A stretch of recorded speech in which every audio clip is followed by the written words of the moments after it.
ये सब का है किसना? बहुरिया को घर से जाने के लिए काहे बोल रहा है?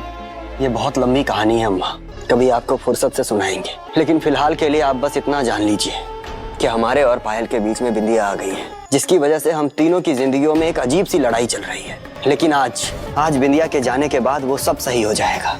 बिंदिया खुल के अपनी लाइफ जी पाएगी और हम भी अपना प्यार, हम भी अपनी पायल के साथ अपनी जिंदगी की एक नई शुरुआत कर पाएंगे। पहले बात अम्मा की थी ना, तो अब अम्मा बिल्कुल ठीक हो चुकी है। अब उन्हें किसी भी केयर टेकर की कोई जरूरत नहीं है, इसलिए बिंदिया की क्या जरूरत।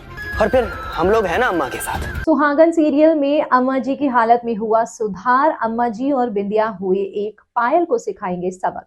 कलर्स चैनल पर आ रहे सीरियल सुहागन के आने वाले एपिसोड में आप ये देखने वाले हैं कि किस तरीके से अब शो में नया ट्विस्ट आएगा। अम्मा जी की हालत में सुधार देखकर बिंदिया और घरवाले वाकई काफी खुश हैं। अम्मा जी का जो अतीत उन्हें खल रहा था, उन्हें खाए जा रहा था, वो काफी हद तक बाहर आ चुका है।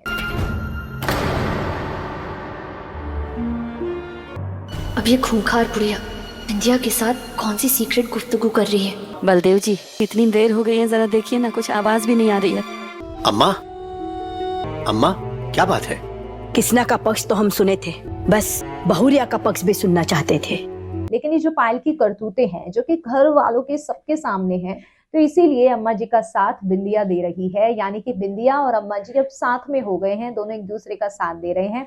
और यहाँ पर अम्मा जी कहती है, बिंदिया तू घबरा मत, इस पायल का तो हम कुछ करते हैं, और दोनों साथ में हो जाते हैं। लेकिन उस समय जब ये बातें कर रहे होते हैं, उनके हाथ में एक बॉक्स होता है जिसमें सांप देख लेती है पायल, और पायल को लगता है कि ये मुझे मारना चाहते हैं, मेरे खिलाफ कुछ चाल रच रहे हैं, ये तो वो अपने कानों से सुन लेती है। लेकिन जब घर वालों के सामने बाकी जो घर वाले होते हैं, अम्मा जी वो डब्बा पायल को थमाती है, तो पायल उस डब्बे का अपमान करके उसे फेंक देती है। अम्मा जी ने ये भी कहा था ये शगुन है, मेरी तरफ से रख ले, लेकिन पायल उसे जब फेंक देती है अपमान करके, तो यहाँ पर क्रिश को ये गुस्सा आता है कि हमारी अम्मा जी का तुमने अपमान कैसे किया। और यहाँ पर क्रिश जो है जोर से पायल को थप्पड़ मारता है। खैर, आने वाले एपिसोड में हम देखेंगे कि इस थप्पड़ से पायल की जिंदगी में कुछ सुधार आएगा, या पायल में कोई सुधार आएगा, या अब भी पायल जो है चाल पर चाल चलती रहेगी। वैसे शो में अगर ये सब ना हो तो मजा ही ना आए, जहां पर एक तरफ बिंदिया पॉजिटिव कैरेक्टर में, वहीं पर उसकी बहन नेगेटिव कैरेक्टर में है। खैर, कमेंट सेक्शन में आप अपनी राय बताइए और कर दीजिए चैनल को सब्सक्राइब।